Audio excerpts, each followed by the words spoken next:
Oh, oh, excuse me. Welcome back to Philosophy 1301. Sorry for my hiatus. As you can see, I can see now. My eyes are clear now. And not all red. Looked like I was all stoned and shit before. But damn, took me like a whole week and a couple of days to finally be where I'm at now. So thank God for medicine. Or thank science for medicine, más bien. All right, so let's do chapter 5. We're doing Aristotle. The name of the chapter is Reason and Nature.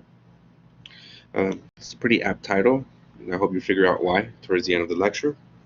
But let's talk about Aristotle. I'll talk about how I usually do it. Talk about his life, a quick like historical biography um, about his life, and we'll talk about his logic, his epistemology, metaphysics, and then we'll end up with the ethics, which is called virtue ethics now. All right. But to begin with, Aristotle is huge. I'm sure you've heard about him before, but he's big because the influence he made. He's one of those very few super smart guys or humans that we get maybe every once every millennia or something, right? Or every 2 millennia to be more exact, right? Um, like after Aristotle, things were totally different, and things were like he was like the stamp he made on our intellectual tradition in the West was so intense and so deep that we had to actually unlearn Aristotle to go beyond what he found out, to move forward in our philosophical tradition in the West. So that's how important Aristotle was. That for 2,000 years or so, his logic was his system of logic, which we'll get into right now, was thought of as complete, perfect. Right? It was until like World War II around there, right? Wittgenstein and these people, the positivists, that really logic took another leap forward. But for 2,000 years, this was it, Aristotle. The same you could say about politics, really, and poetics, really, the poetry. His book Poetics, it still is a very useful and very highly utilized by scholars of literary criticism. His Poetics. Right? So he's really important as like a this foundation of what we know as science, really. Right? It's Aristotle. Begins with Aristotle.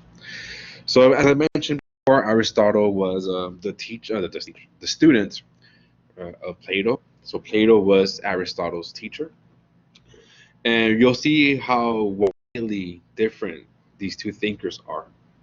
So to recap really quickly from chapter 4, Plato, the really real, right? He has this idea of the forms, capital F, and he talks about this world of the physical, particular, and then the world of the forms, the universal, eternal, perfect forms. Right? Whereas these are like the models, right? These templates of what the particulars are only imperfect uh, copies, I guess, right? Physical copies. So we have this split, right? Pretty much it's kind of like a mind-body split, right? The rationalist and the empiricist split. Right? Aristotle rejects that split. Aristotle rejects the idea of the forms, right? Aristotle believes that the forms are this different mathematical phenomenon, right? But it's not really what's in front of us, right? So, needless to say, right, cut to the chase here, Aristotle is a hardcore empiricist, whereas his teacher Plato, right, he was a hardcore rationalist. It's all about the mind, right? Like what we have here is a world of shadows, right? It's a cave, right? In darkness. And we got to use a rationality, not our senses, but a rationality to transcend this pseudo reality and go into the really real. Right? This is Plato, right? We're just recapping the idea of the forms here. Aristotle was like, nah, the cave is cool. Just got to turn on the lights and look at the particulars around you, and we'll find out what's truth. Right? As a matter of fact, Aristotle is uh, famous for having quote said that he loved Plato, he loved his teacher, but he loved the truth more. So even though he was highly influenced by Plato, right, he was his teacher, he differed and he went his own intellectual trajectory, which is still with us today. So Aristotle is pretty fucking awesome, right? So, so like I said, his discourses on ethics, on politics, on poetry, and on logic, right? We're like the end word, we're the ultimate word, we're the authority for about 2,000 years. It's a long fucking time. 2,000 years. Aristotle was the end all be all of these disciplines: right? Politics, ethics, poetry, logic. As a matter of fact, we're going to read about St. Thomas Aquinas, medieval philosopher, this theologian, and he didn't care about any other philosopher. He just cared about Aristotle. And he just simply called Aristotle the philosopher, the philosophos. That's it. That's all you need to know about philosophy. It's just Aristotle, according to Aquinas. But no, we're learning about more than that, just Aristotle. I'm just kind of emphasizing how important Aristotle was. Okay? He invented what we know as formal logic. Right? So think about way back in chapter 1, right? There's the form, validity, right? If the premises are true, then the conclusion must be true, right? There's this modus ponens, modus tollens, all that formal logic, right? Of the form, right? The structure, the logical structure of arguments. He invented that basically. The syllogism, the three-statement argument. All men are mortal. Socrates is a man. Therefore, Socrates is mortal. Right? The syllogism, right? These three statements, right? Two premises, one conclusion. He kind of that was his main tool that he really sharpened to give us what we have as formal logic. What's more astonishing about Aristotle, right? It's not just how tremendously influential it was, is that what we have left over are the esoteric writings. So esoteric means like the cryptic, the hidden message, the hard to understand writings, right? The writings that we have, and I have a little book of his. This is a really good book, Pocket Aristotle. It has most of it has the physics, psychology, metaphysics, Nicomachean ethics, politics, and poetics. It has like his main stuff, right? And it's super cheap. It costs like maybe 99 cents. It's a used book. Pocket Aristotle. What we have here, right? These books here. These are just fragments. These are just really notes for his lectures when he was lecturing in Athens, right? So I'll go into his biography. Let me just finish this real quick. Lecturing in Athens, right, in the Lyceum, his school that he founded in Athens after Plato died. It's just the next lecture notes, and they're fucking hard to understand. It's not like Plato. Plato is a really good writer, and we have many of his books are intact. His exoteric writings. These are writings that are meant not for the students, or advanced students in the Lyceum or the academy, but more for the general public at large, right? Exoteric instead of esoteric, right? The dialectic there, right? So esoteric is like the cryptic, right? You're gonna be advanced. You're gonna be part of this community to understand a language, right? That's where you gotta take intro to philosophy before you take, right, philosophy of religion or something like that, right? Or a more upper level philosophy class. You're gonna take ethics and intro to philosophy, and then you take the bigger, harder classes, advanced classes, because you gotta understand the language, you gotta understand the game, right? You gotta understand the playing field, right? And that's what we have for Aristotle, right? Is these lecture notes are just really hard to understand, right? His more exoteric writings, those that were meant for the general public, those are lost forever. And that's astonishing because what we have, the little that we have, is fucking great. Imagine we have everything about him. We would have been way advanced in our ethics and politics and everything else than we are right now. All right. So, yeah, he wrote a lot, for sure. Great man, great, fantastic character. So let me get into his life of Aristotle, because his life, I think, to understand these philosophers, you can understand where they're coming from, right? And this is not just for philosophers, but everything you read, really. When you read something, look at research a little bit of the author, right? Why? Where is he coming from? Where is he born? Where, what years, right? That's really important. What's going on during that time period to understand where he's coming from, right? This is really, really important when you're doing your research. Right? Different authors have different biases. These biases you got to exonerate and look at and investigate and judge. Really, you got to make a judgment on these biases of these authors. And you can't make a judgment if you don't know what they're coming from, right? So that's why I put a lot of emphasis on the historical sketch or historical biography of these philosophers that we go into this class. So the life of Aristotle. He was born in this border town, border city, I guess we call it, not a town, kind of big back then even for standards.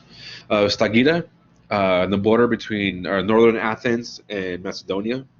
This is the Mediterranean Sea. There's Athens, like a little man kind of island looking thing, and then the mainland stretches, and it goes into like Constantinople and Turkey. Then right here, like in between northern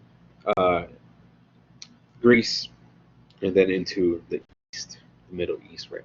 Constantinople, Turkey, right? Or Asia Minor back then. Macedonia, right? So between Macedonia and Greece, right in the border between there. Stagida. What year was it? 384, before the Common Era. Right? So over 2,000 years ago, right? He was the son of a physician, of a doctor. His mother was also a doctor or like some kind of nurse. Mother Phaestis, Phaeestis. His mother Phaestis was a family. Comes from a family of doctors, and his father Nicomachus, that's his name, the father, who's also the name of his son, Aristotle's son later on, was the court physician for the Macedonian king. Comes from a very, very wealthy family, very well off, right? And his parents were expecting him to pick up on the family career, right? On the family duty of becoming doctors. But instead, he somehow hooked up with Plato's Academy in Athens. He went down there and devoted his whole life to philosophy and not just medicine. But nonetheless, his father was a good doctor, right? The doctor for the court of the king of Macedonia. And we'll see why that's important right now in a little bit. His mother also comes from a family of doctors, so he's he's used to that, right? Doctors, they get in there, right, and they cut you up, right? Maybe they have to, right, biopsies or whatever, right? If you're sick, right? The surgeons, right, they gotta cut you up or they cut off your limb to save your life, right? He's in there, like in the particular, like in the real flesh, you want to say it. Not like Plato, where he's out there about the forms, right? Aristotle comes from this background where it's like, it's in your face if you want to find out how to save a life or not. It's not just a fucking forms out there, right? And that's a big impact. I argue that's a big impact of his upbringing, right? And to his later intellectual trajectory. So he decides to go to Plato Academies. He stayed there for 20 years. So if you're taking a long time finishing up your degree, just chill. Aristotle took about 20 years chilling at this university. Good for him, right? Academia could be a good place if you're doing research and exciting stuff. But it's also patriarchal and racist. Anyways, he stayed there for 20 years at the Academia of Plato, with Plato, studying under Plato. And there's this fabulous, here it is. Here's another textbook I use. Luckily, I didn't assign this to you. This is about $200. This is much cheaper, the other one, right? But look at this painting. I think it's by Raphael, one of those great Renaissance masters. And this is the Academy. Look at these people just thinking away. And in the middle, there's two dudes, right? I don't know if you can see it. It's kind of blurry. So one is kind of like a reddish, pinkish robe, and the other one is in the blue. So the one in the, what is it? The one in the blue, that's Aristotle. And the one in the pinkish robe, that's Plato. And I don't know if you could tell, but Plato has his hand pointing to the stars. I don't know if you can see that better there. Ready? The one in the pink in the middle. He's pointing up to the stars, to the forms. That's Plato. And Aristotle is kind of like looking, kind of pointing towards the ground, towards the front of his. And this really captures really good, right? I think it captures really well the difference in approaches to their epistemology between Plato and Aristotle. Where Plato is all about the forms, his ideal, eternal, universal, abstract notions of reality, and Aristotle is more on the ground, right? He's like this in the painting, like here is where reality is in front of us, not up there, Plato, right? So just look up that painting to get a better look. It's called The Academy, and I think it's Raphael. I'm almost positive it's Raphael, or it's one of those great masters from the Renaissance. Right? Not Da Vinci, but Raphael or Michelangelo, one of those dudes, right? One of those Ninja Turtles. Donatello, Raphael, I don't know which one. Right? It's a great painting though, because it really captures right the differences between Aristotle and Plato. Plato is pointing up. You can barely tell, and Aristotle is just like there, here. This is the reality. Right? So again, Aristotle loved Plato, but he loved the truth more. Okay. All right, so he stays there in Plato's academy for about 20 years, and he leaves like at the age 17, a really tender age. So from the age 17, 18, all the way to his 38, almost 40, stays there with Plato, right? Good place to be at, I would say. Anyways, Plato. What happens with him? Plato dies in 347. I guess being old, natural causes. He doesn't get killed like Socrates. But Plato dies in 347, and Aristotle just leaves Athens, leaves the academy to pursue research, really, to go do some research, abroad. That's what he's doing. And he goes to Assos and to Lesbos. These are islands off the Greek mainland, right? Kind of closer to Asia Minor, but in the Mediterranean. And he's doing marine biology. He's studying marine life, right? And he's like just observation, empirical data. It's all he's all about, Aristotle. Observation. That's how you're going to get reality. Observing the particulars in our everyday life. Not about the abstract forms, but here, now. Right? So he does that. He goes to Assos. He does some marine biology. Then he goes to the island of Lesbos. He finds, he meets a girl there, and what's her name? Pythias. This woman named Pythias, and they get married. They have a daughter. Right? And then in 342 or 343, 5 years later, from when he leaves Athens, the king of Macedonia, where he's from, right, where his dad used to work at as a doctor, the king of Macedonia calls him over and be like, "Hey man, I have this rowdy young kid, this child, Alex. He's a mess, right? Come and tutor him. Right? I need him to keep him at bay, keep him away from trouble." Right, so the king of Macedonia, King Philip of Macedonia, offers Aristotle a job as a private tutor to this really a fucking annoying kid. Right, he's really brash and really rude and really spoiled, for the lack of a better word. He's a fucking brat. You'll know him as Alexander the Great, but during this time he's a teenager, and he's a prince. And he knows this. He knows he's going to become king. And you could just imagine a teenager, right, 13, 14-year-old, that knows he's going to control all over this land. You have to tutor him, be a teacher. I feel sorry for Aristotle. But he did that really well, apparently, right? Because look how Alexander became the fucking great. Right? And I argue, a lot of scholars argue that Aristotle's impact on Alexander the Great wasn't that great, wasn't that much, because he only tutored him for a couple of years, 2 or 3 years or something, maximum of 4 years, no more than that. So it couldn't be a big impact. Most scholars argue that Aristotle was sent there just to keep this young kid out of trouble, right? Just like most kids love to rebel against their parents and go into trouble. I still feel like I'm young, still getting into trouble. But anyways, right? Scholars say they have this consensus, but I want to argue that the other way. I think like even if you just study 1 year under this great thinker like Aristotle, your mind's going to change somehow. You are going to be, inflected somehow with his intellectual greatness of Aristotle. Even just one semester, right? I had many professors that just one semester and just blew my mind away, completely changed my mind, right? I hope I become that professor one day. But I do believe that Aristotle did lay not a key role in the greatness of Alexander the Great, but did influence him to become a great military leader, a great person. Right? Well, it depends on what side you're on. If you're on his side, he was great. If you're his enemy, a Persian, then like that. But yeah, so anyways, 642, 643 BCE, Aristotle gets a gig as a private tutor to Alexander, who would become Alexander the Great. At this period, he's just Alex, little brat Alex. All right. So lasted about 2 or 3 years, right there. But another story was about Alexander's relationship with Aristotle that even continued after this private tutorship. Alexander was conquering the whole world, the known world at this time.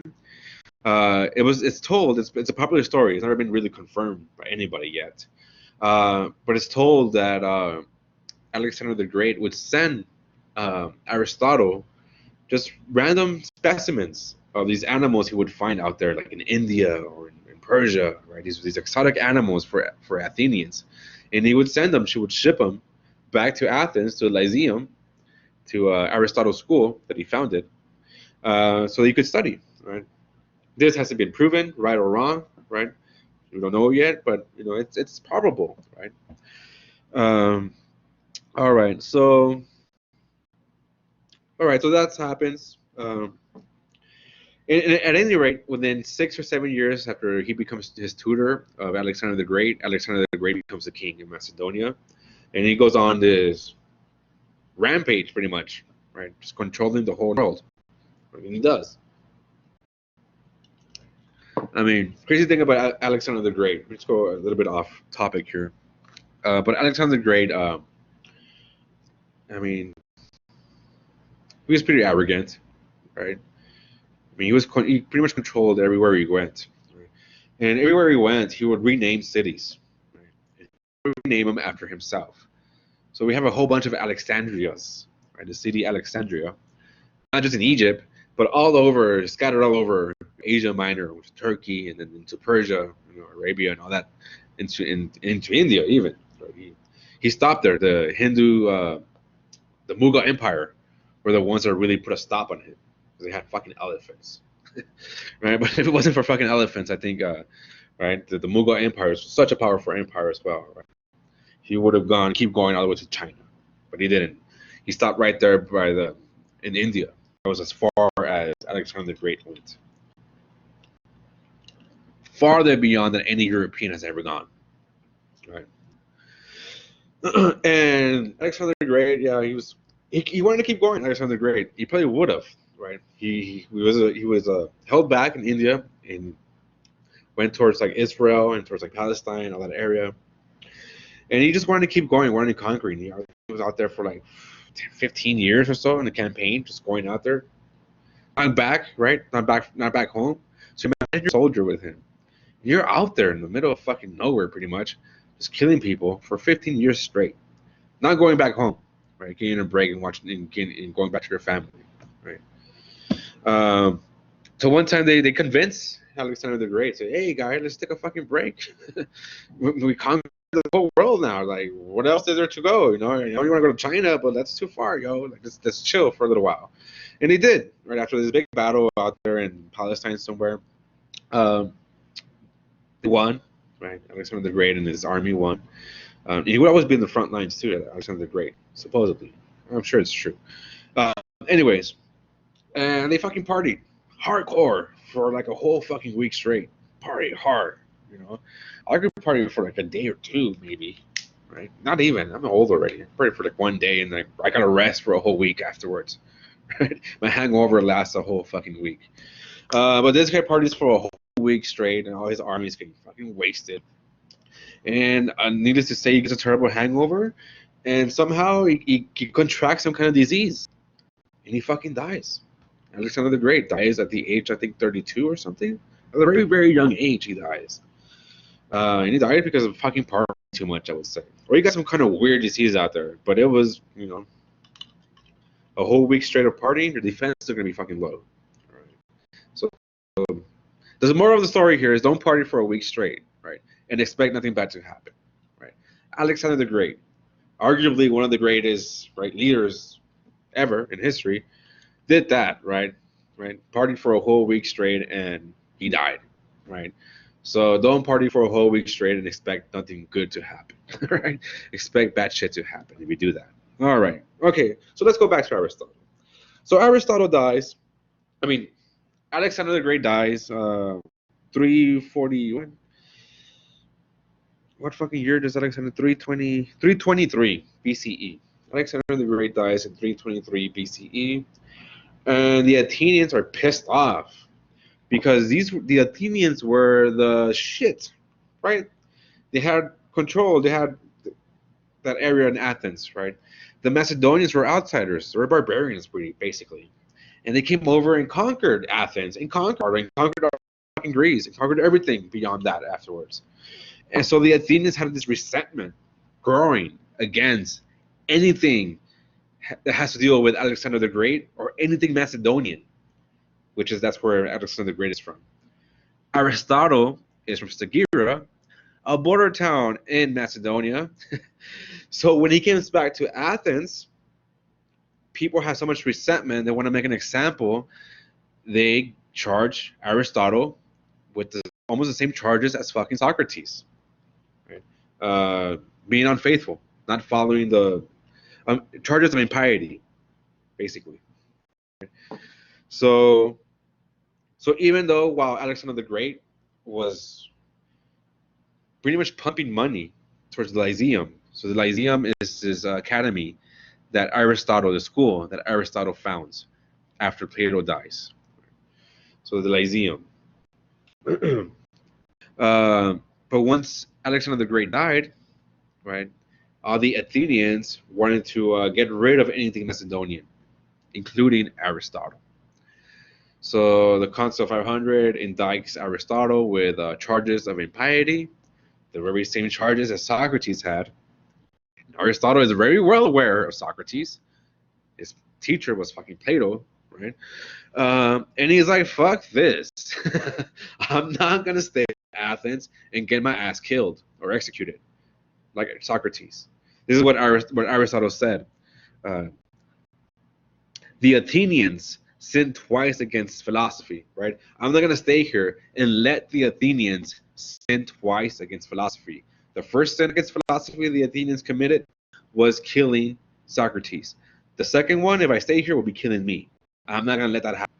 I'm going to leave. And he does. So instead of, he chooses exile, basically, right? And yeah, he's not from Athens, really, to begin with. So he does. He leaves. And then he leaves. Where does he go to? I forget where he goes to.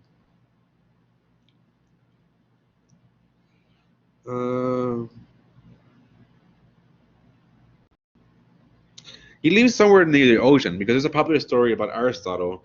He dies like 2 years afterwards that he leaves. Pobrecito, right? But he doesn't die because of natural cause. Well, he dies because of drowning. So this is a popular story that I was going to say. He was studying marine life, right, and he drowned. Right. So that's the story of Aristotle. I find it fascinating as hell.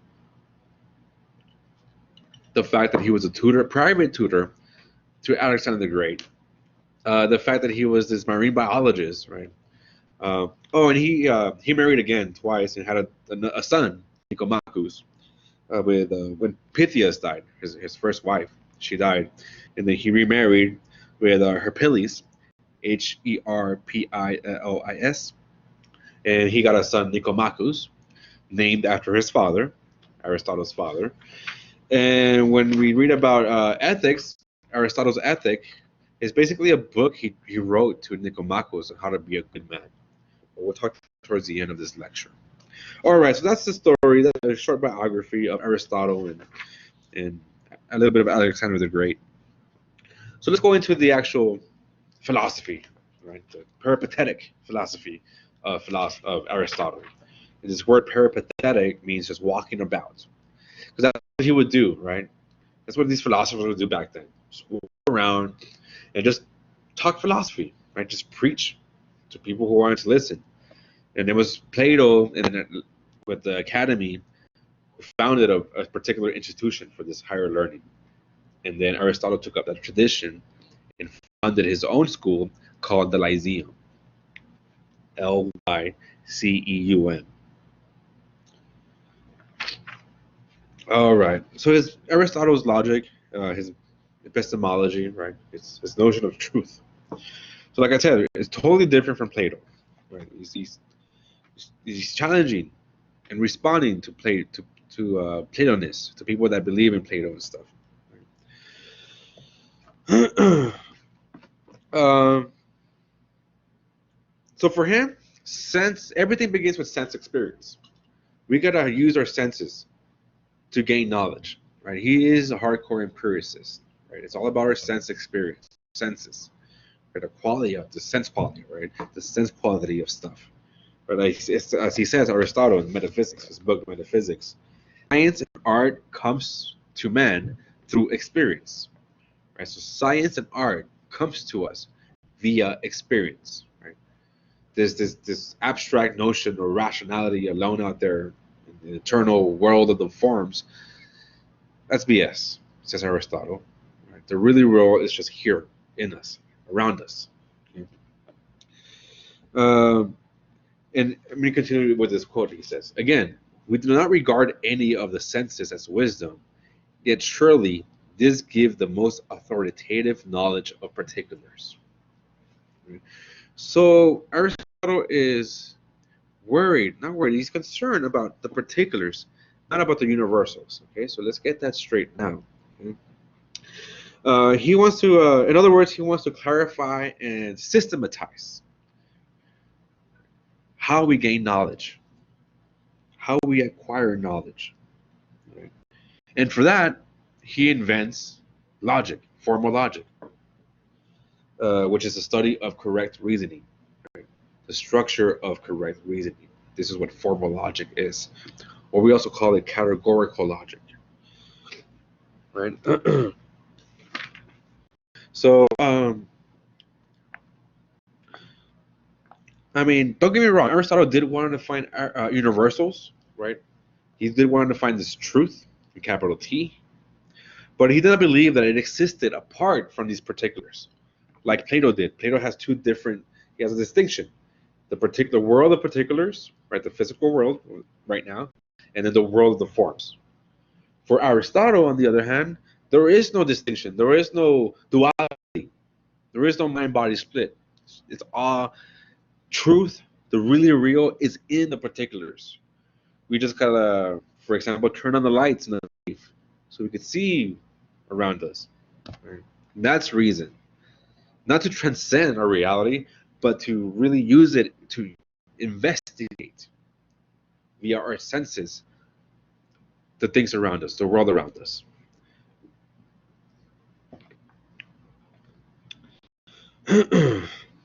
So, for example, let's take a chair, for example, right?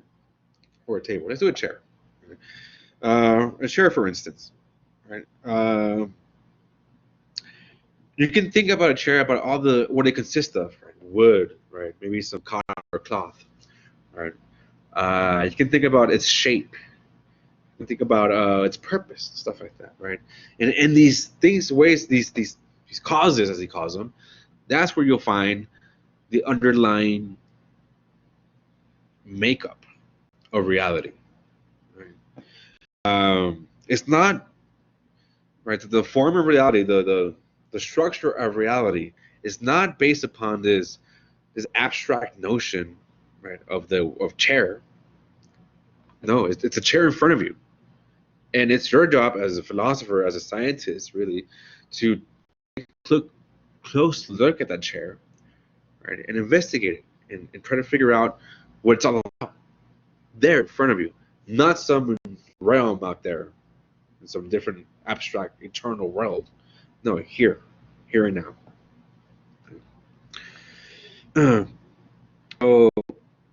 So Aristotle begins his philosophy not with this reflection or this dialogue of the forms, right, of these universal entities, but with observations of particular objects. Right?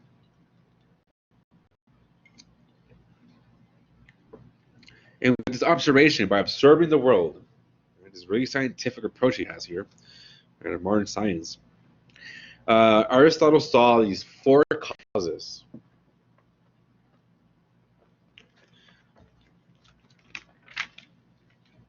His four causes. I'll go back to his logic a little bit. Let's talk about the causes now. These four causes give you like the underlying principles of what reality is. So think about the pre-Socratics, think about Socrates and Plato. They're trying to figure out these big questions, right? We're talking about metaphysics here. These big questions of what reality is. What is our reality, right? What is the underlying element? What is the constitution?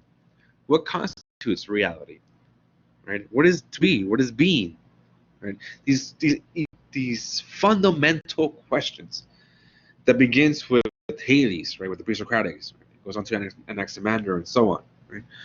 He is also worried about these questions, right? He's concerned about these issues, but he takes a different approach, right? He takes a more systematic approach. Let's use that word. I like that word, systematic, right? So systematically, critically analyze your observations. So he developed this pretty much these systems of how to understand different aspects of our reality: poetics, right, politics, metaphysics, psychology, right, the soul, right, the anima. He has a book called The Anima. Right? This is the greatness of Aristotle, right? He creates a whole system of all these disciplines, which some are still with us today, right? So he's observing the world around him, right? And he figures out there's four causes, or he calls causes, or I guess four explanations of reality, right? Or any object out there. Every object in reality has these four causes. And if you analyze, right, and look closely to these four causes, you're going to figure out the final cause, which is like the most important one that entails the other ones. Okay? And this kind of goes along with his logic, with his formal logic setup, which I'll talk in a little bit here. Right? But he has four causes that are responsible for making an object what it is. Okay? So the first cause is the material cause, the formal cause, or the material is also called the substance. There's a So let me just give you two right now: the material cause, the formal cause, the efficient cause, and the final cause. So let's take the chair that was going on right now. All right, so we have a chair in front of us, and the chair, the material cause of the chair is just the material, the substance, right? What is it made out of? Right. The material of a chair, it's wood, right? Cotton is cloth, right? That's it, really, right? Maybe some screws, a bit of metal here and there, or wood glue. I don't know what the fuck, right? I don't know. I'm not a carpenter, but I'm guessing. Or I have a table in front of me. A coffee table is wood. There's the legs is made out of wood as well, and there's some screws, right? These material costs, just the material, right? This is the basic material stuff of an object. The second cost is the formal cost. This is the shape of things, the form, the structure. So there's four legs, a flat surface, and a vertical surface for my back. Right? That's the chair, right? Or a table, right? Flat surface and four legs. That's the formal cost, the form, right? The forma, or the shape of stuff. The other cost is the efficient cost, and this is really like the originator. Who created this? In the case of the chair of this coffee table that I have in me that I'm touching, it'll be our carpenter, right? Or Ashley Furniture. Right? This is where I got this fucking thing from. Right? Whoever made this, whoever made that object, that's the efficient cost, where it comes from, the originator, right? The creator of this. And then after the efficient cost, we have the final cost. And the final cause is based upon this notion of teleology, the telos, T-E-L-O-S.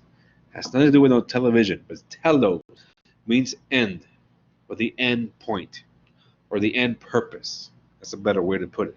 The end purpose of the chair is for me to sit down on it, sitting. That's the final cause.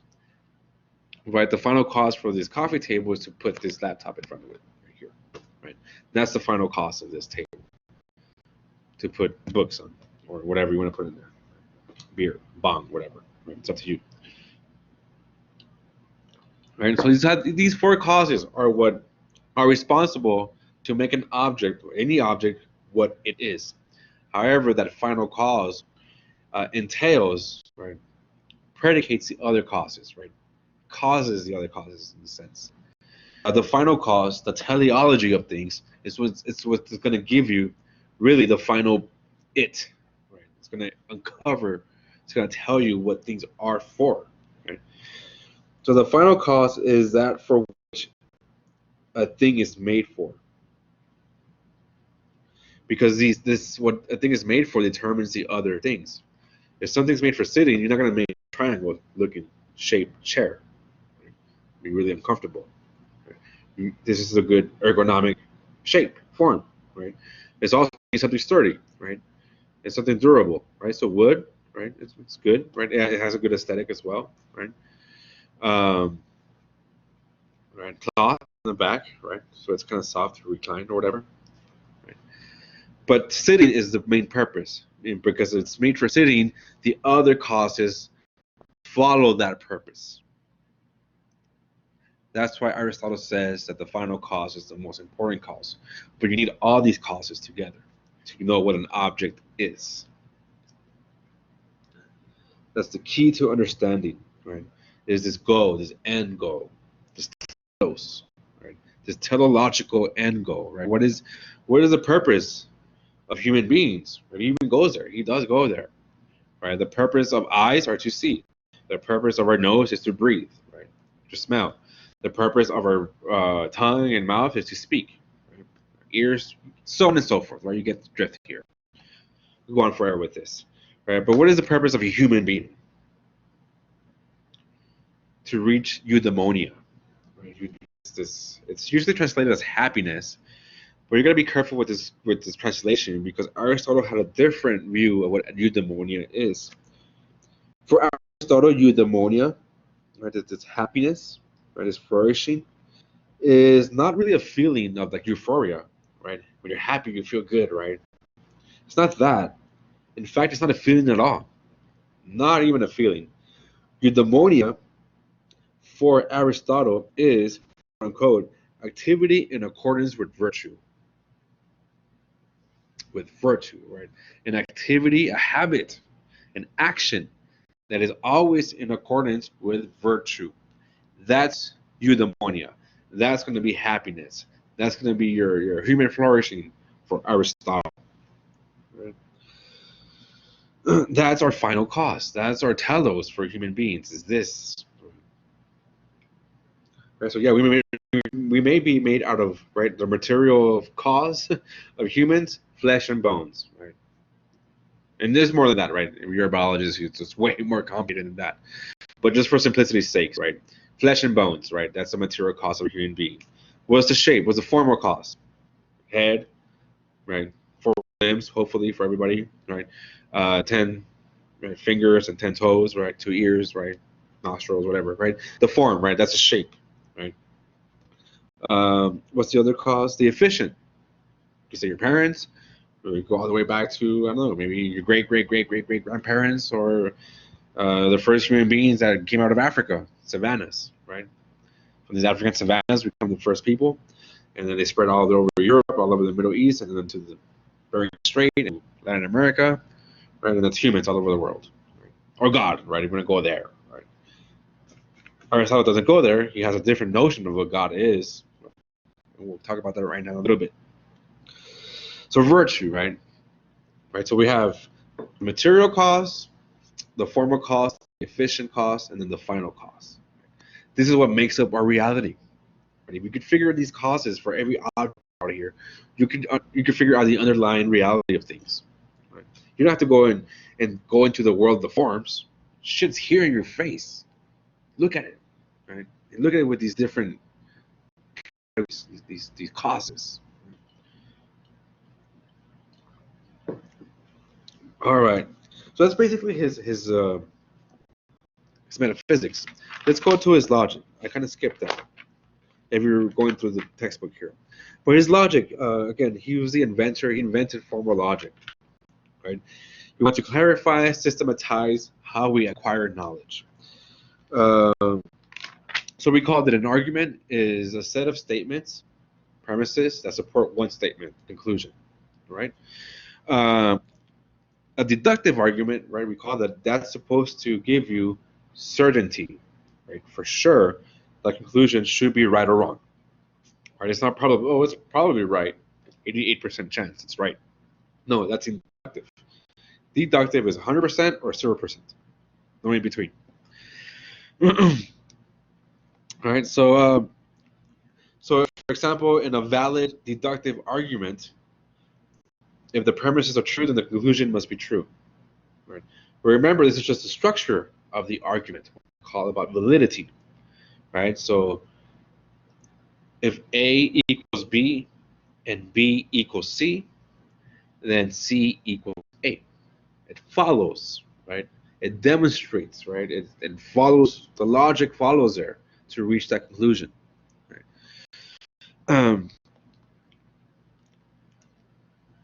And this is really what he really kind of hones in on, this syllogism, right? This structure, this three-sentence, three-propositional structure of a deductive argument, where you have two statements, right, or two explanations, and then a conclusion, right, or two pieces of evidence, two premises, and then one conclusion.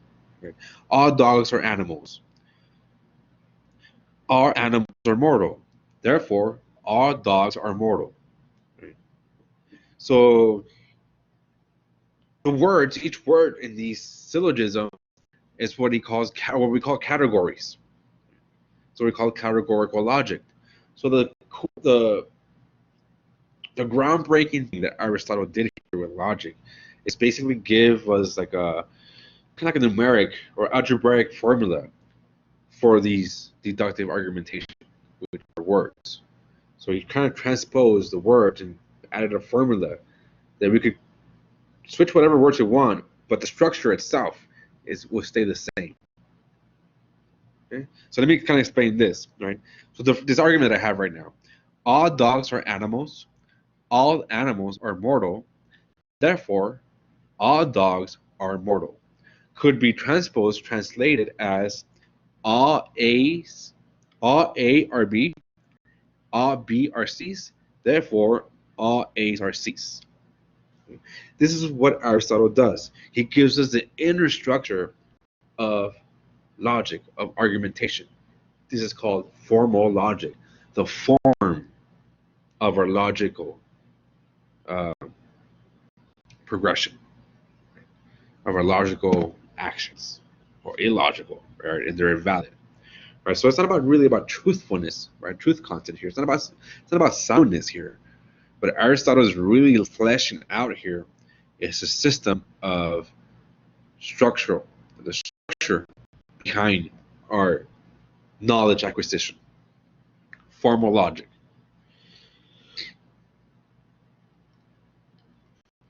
So it is the inner structure of an argument that determines whether that argument is valid or not valid. Okay? And while exploring these syllogisms, right, kind of just applied them everywhere he went, he found out there's 4, I guess, patterns, right? All these syllogisms that he was able to come up with, he found out there's 4 general patterns that this kind of formal logic kind of falls under or follows. Right? These patterns go like this. It's four formulas, basically. All S are P. So S here means a subject, and P is a predicate. If you don't know your basic English grammar here, subject is a noun, name, place, person, thing, or idea, and a predicate is the kind of like the verb. What is it doing? I am teaching. I is the subject, and teaching is the predicate. Right? And now you have a complete sentence. Subject, predicate, complete sentence. Right? Basic grammar stuff here. This is what we're doing here, right? We're putting categories in the structure of our logic. So all S are P's. That's one pattern that we could follow. Or another pattern is no S are P's, the opposite. Right? Or some S are P, or some S are not P. Right, so all the important questions. This is what Aristotle thought while he was doing his logic. All the important statements in science could be reduced to some form of another of these patterns. All S are P, no S are P, some S are P, or some S are not P. Right? And this is really just giving you a more fleshed out formula between the difference of deductive reasoning and inductive reasoning. All S or P, certain. No S or P, that's certain. The other one, some S or P's, that's more inductive, right? Not certain. Some S are not P's, right? Inductive as well, right? He's grappling with these ideas, right? Of how we get knowledge, right? How do we get knowledge? And for him, it all begins with our senses. And then we apply this logic to clarify and systematize all the shit that we get, right, from our senses, not the shit, that's not a technical word, all the stimuli, right, that's just we being bombarded with when I open up my eyes and I hear and stuff, right? That's why babies are crying when they come out of the womb, right? Because they're used to this place where it's all like liquefied, right? It's all this liquid and it's kind of muffled and you can't really see and hear stuff. But when you come out of there, right, the placenta and stuff, shit's fucking loud and bright and it's just fucking scary. I couldn't imagine how scary it is for these poor little creatures, right? These little babies. That's why we cry when we're barely born, right? Same thing here, right? This knowledge here, right? We're investigating what it is around us, right? We're looking around with our senses, right? That is epistemology. This is how we get knowledge for Aristotle, our senses. And our senses could definitely, he does agree, yeah, they could fool us, right? If I take out my glasses, I'm blind as a bat. Put them on, I could see now better, right? I could see the website's title, the HTML, whatever, right? But nonetheless, this is what we got. It's Aristotle, right? And it's kind of useless to go to this transcendental world of the forms that might not even exist. How do we know that's for sure? Just deal with what you got in front of you, right? So anyways, right, so all these four patterns, right, you get a total of 256 different valid and invalid arguments with these patterns that you figure it out, right? 14 are only valid, 14 of them. But anyway, together, all these distinct valid and invalid arguments, they are they give you like a system or a compendium. Let's put it that way, right? It puts it here, compendium of arguments to do or to emulate or to avoid. Right? So modus ponens, right? We see that, you know for sure that's going to be a valid argument. This is what Aristotle was uncovering, giving us. Right? Formal logic. And why? Because for him, the episteme, right, knowledge, it's not really about knowing what things are, but also about why things are that way. Right? That's why for him the final causes are important. But that's why also for him these predicates, right, these categories are also really important.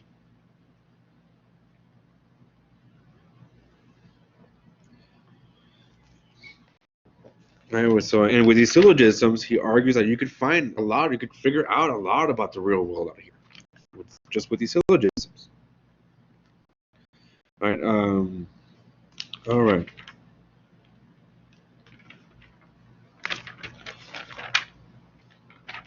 So predicate knowledge, the predicate and the subject. Right? Just keep that in mind when you're doing logic. Right? What is the subject? What is it doing? Right? What is it doing, and does it follow? Right? Does it demonstrate the conclusion? Do the premises demonstrate what the conclusion says? And if it does, then we say that the argument is demonstrable. Right?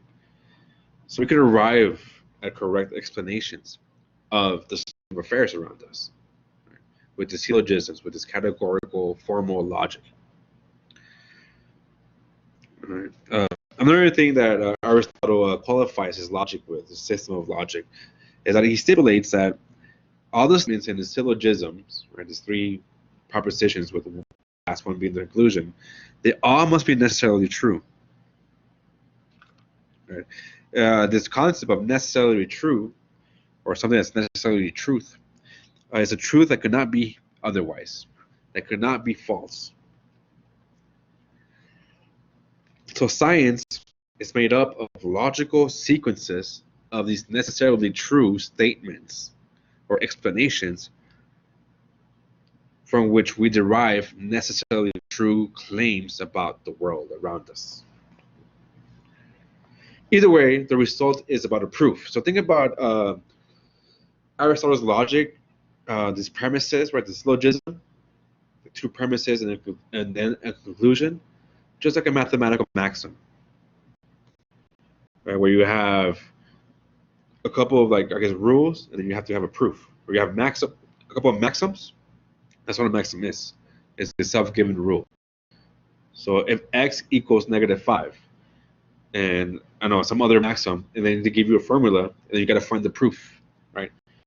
When you do calculus and stuff or pre-cal, you do this a lot, right?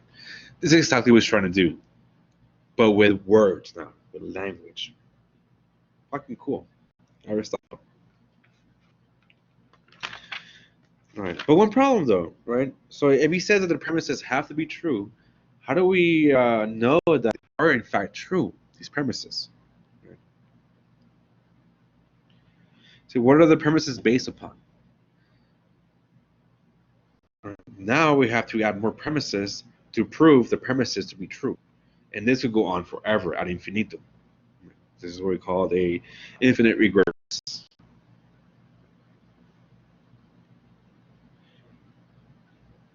And yeah, he admits that, yeah, it's not possible to supply a proof for everything. Right? That's just not possible. Right? However, right, these primary premises, right, these are just intuitive, right? This is what the best we could do, right? It's just intuitive. Right? So there is a system here. It does have its flaws, again. But nonetheless, the system of logic was the end-all be-all of logic for about 2,000 years. And it's much more complex than what I'm saying here, right? I'm just giving you just a brief overview, right, and very sketchy of that, of what Aristotle's logic is about. All right, so so now here let's kind of mend his logic, right? His epistemology and metaphysics together. All right, so go back to the four causes, right? We have the material cause, we have the formal cause, the efficient cause, and the final cause. Right? The final cause being the most important one, that is under this concept of teleology, the telos, right? This endpoint, this end goal, right? But what begins, right? What was the beginning? What was the efficient cause of everything, right? Right. So for him, compared to Anaximander and Zeno, right? For Aristotle, change is possible. Change is real. There is real change. Right? It's not an illusion. Right? There's different particulars that make change possible. However, what made the first push to make change? Right? This is what he calls the unmoved mover. Right? This is basically what some scholars have called Aristotle's notion of God. Right? The unmoved mover. Right? So what is this unmoved mover? Right? So in a textbook definition of this, is a being that is the source of motion and change in the universe, but does not itself move or change, or has this original mover. Right? This unmoved mover. So kind of think about. I don't think dominoes is a good. I guess so. Dominoes, right? when you push the first one, you put up dominoes up in in a sequence. You push the first one and they all fall, right around, whatever, however you shape it. That's the unmoved mover. The first push that made everything move. Right? He doesn't call it God. Right? For him, that's not really a thing. This is what he is. This is exactly what Aristotle says. I think it's beautiful. Right? So this unmoved mover, right? It's not really a thing. It's not really an entity, right? Like God, right? It's embodied in Christ or something. It's nothing like that. It's the final cause of everything. It's the telos of everything. And it compels movement through this teleological relationship by being the object of desire or of love for all things in the world. And thus it moves you, right? So you've been in love. I'm sure y'all been in love someday, right? And heartbroken too, right? But when you're in love, right, you're attracted to this person and you move towards them, right? You want to be with them all the time, right? You if they don't acknowledge you, right, you always want them to acknowledge you, right? You're moved by them. This is kind of like the same teleological relationship that Aristotle's thinking with this unmoved mover. It's not really a thing. It's not really an entity. It's this love, this desire towards eudaimonia. Right? So this is what Aristotle says, straight from the horse's mouth. The unmoved mover produces motion by being loved, and it moves the other moving things. The first mover, then, of necessity exists. Insofar as it is necessary, it is good, and in this sense, a first principle. On such a principle, then, depends the heavens and the world of nature. So by being this object of desire or of love for all things, that thing in itself does not move, makes everything else move. Right? And I guess, I mean, this kind of align with this whole Christian notion of God being love. Right? I think a lot of Christians hold on to this notion that God is love, right? He's not really this person, but it's this notion of love, right? Same thing with Aristotle. This unmoved mover, it pushes you towards this, right? All right. And then, as I mentioned before, what's the final cause of humans? Eudaimonia, right? Which for him is this activity in accordance to virtue. And you might want to wonder when I mentioned that word virtue, what the fuck do you mean by virtue, Professor Chavez? So let's explain his ethics. Right? This is the best way to explain what virtue is, because this is the backbone of Aristotle's ethics. Right? The morality of Aristotle, what's good and right, is based upon this habitual practice of virtuous actions or virtuous activity. Right? So, like I said, Aristotle wrote the Nicaean Ethics. This is his main book of ethics for Aristotle. And he wrote it for his son, Nicomachus, who was named after his grandfather. Right? And it's really just a guide on how to be a good man, how to be a good guy. Right? Aristotle wanted to give his son a guide, some rules, on how to be a good person. Right? And now we call this virtue ethics, because virtue is at the center of his ethical decisions. So whatever we do, we say, right, we aim at some good, right, or some aim at some bad, right? Depends on your person.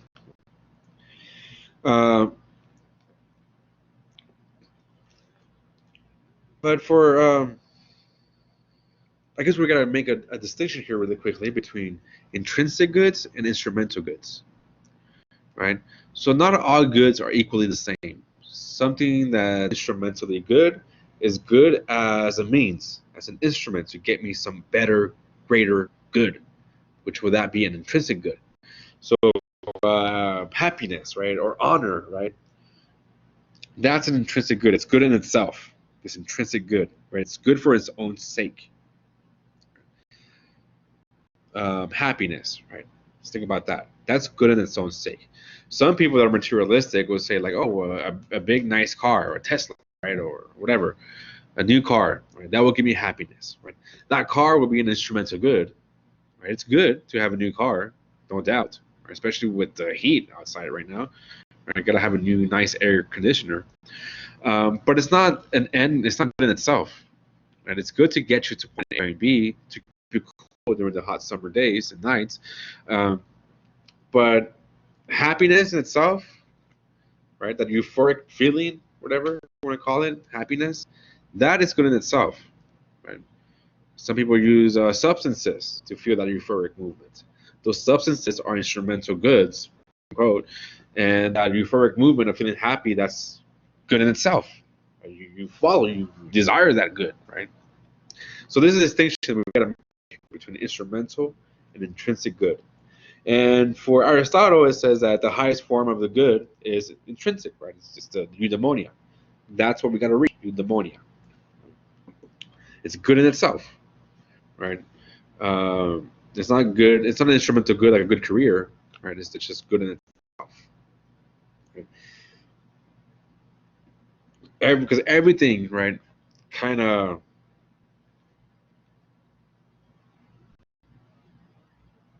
everything. How can I say?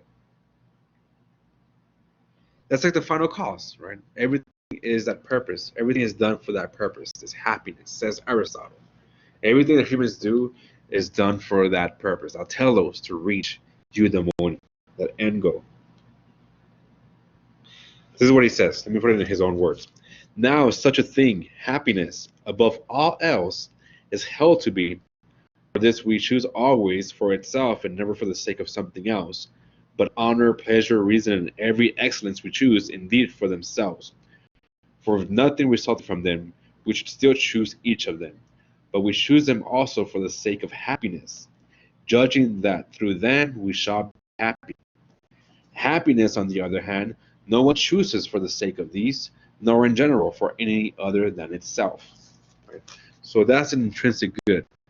And the highest intrinsic good is happiness. Right? We choose it just for itself.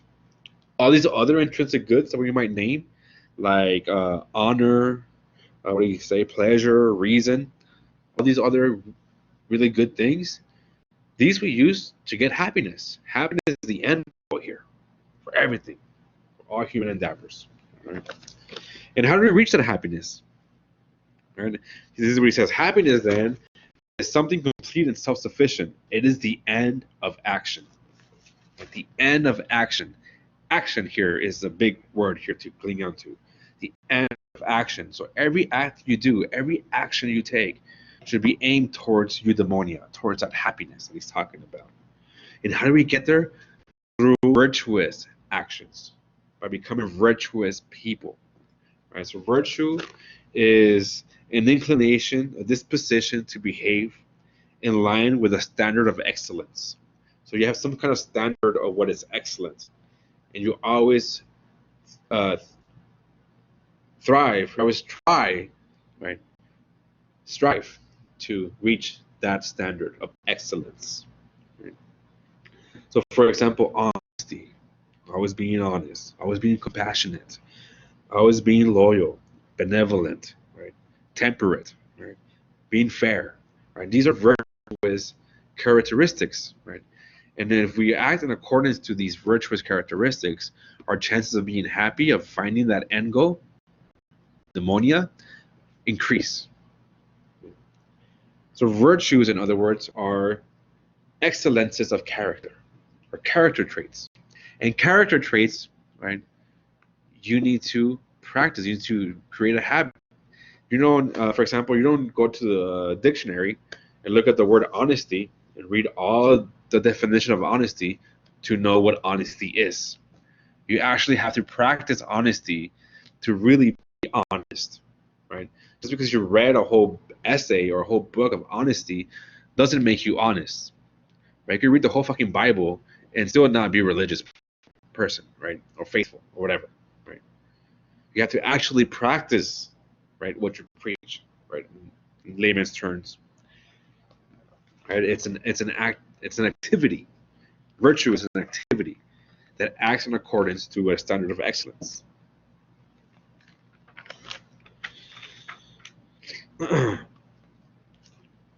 How do we know that we are following, that the standard of excellence that we have set up is actually virtuous and not the opposite, right? Vicious or vice, right? There's different mechanisms to gauge what a virtue is. Okay? One of the most common ones is what we call the moral exemplar. Just a person, an individual that you think is an example of morality.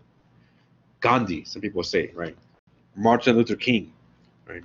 Or Malcolm X, or whoever, right? Right? Or your parents, right? Maybe they're the standard of excellence, or a priest, or somebody you really admire and trust, right? And you want to emulate them, right?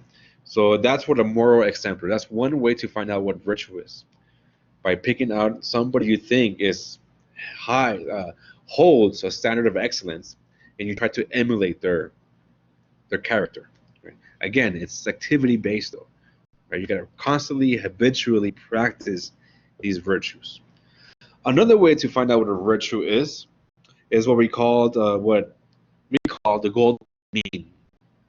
The golden mean, right? The golden middle, right? The mean, right? So mode, mean, right? The mean, the middle point here, right? So the golden mean of what, right? So here you take two behavioral extremes, being super blunt, brutally honest, and being a liar. Right? You don't want to be either or. You don't want to be a liar. You don't want to be hurtful, right, to people, being blunt, right, and being rude. You want to find this middle ground, right, honest. Right? Or let's take another example of behavioral extremes. You don't want to be a coward or reckless, right? Too courageous where you're actually just reckless. Right? You want to find this middle ground where you're courageous, not a coward and not reckless, but actually courageous. Right? Or let's look for another one. What would be another example of the golden mean? Right? Scared, right? Fearful, always fearful, or just blindly just going for it. Risky, right? Risking all your life for whatever. Gotta find a middle ground. That's the golden mean. And in this middle ground, this golden mean, that's where you'll find the virtues. Right? So you take two behavioral extremes and look for moderation. Basically, moderation is virtue for Aristotle. Mm-hmm. And basically, this is his. I mean, I won't go over into his ethics much more than this. I just want to kind of give you an overview. If you really want to go into his ethics in a more detailed manner, I suggest you to take my class, my ethics class. We'll go into virtual ethics in much deeper level and analysis in this. Just kind of want to expose to you to the playing field of here, right? Virtual ethics. Ethics, right? What makes something right or wrong is if it's based upon a virtuous activity, right? And this is a habitual thing. It's a habit, right? It's not a formula you put. It's something you got to construct and create character here, virtuous character. It's goal oriented. It's not rule oriented. There's no rules you got to follow. Right? There's no Ten Commandments or there's no categorical imperative. There's nothing like that. It's just habits that you gotta hone in for yourself based upon standards of excellence. Right? It's habitual. It's goal oriented. It's not rule oriented. Right? It's aspirational. Right? You aspire to become a better person. You just don't follow rules and be a better person. That's not as simple as that. Right? Ethics is a lifelong project. Right? Being a good person is a lifelong project. All right, this is the end of chapter 5. I hope you enjoy Aristotle. Chapter 6, perhaps my favorite chapter. Textbook is what Louis Vaughan here, your author of the textbook, calls Eastern Thought. Not really too excited for that title. The chapter itself is great because we're gonna be talking about about non-Western philosophies. It's not thought. It's not just thinking. These are philosophical systems that were developed by non-Western peoples that were arguably even much more sophisticated than what we've been going over thus far. So chapter 6 is about non-Western philosophy, which is a big chunk of what philosophy is. It's the other half, right? Unfortunately for us, we live in a Western world. Thus, we fixate on Western philosophers, right? European philosophers. But it's important to know that non-Europeans, people of color, were doing amazing philosophical work, even at the same time as the pre-Socratics and Socrates and Plato and Aristotle. All right, that's the next chapter. So I'm excited for that. We'll go over Hinduism, Buddhism, Taoism, and we'll end up with Aztec philosophy, Mexica philosophy. Just right down the border here. All right, y'all take care, stay safe, wash your hands, and please wear their mask.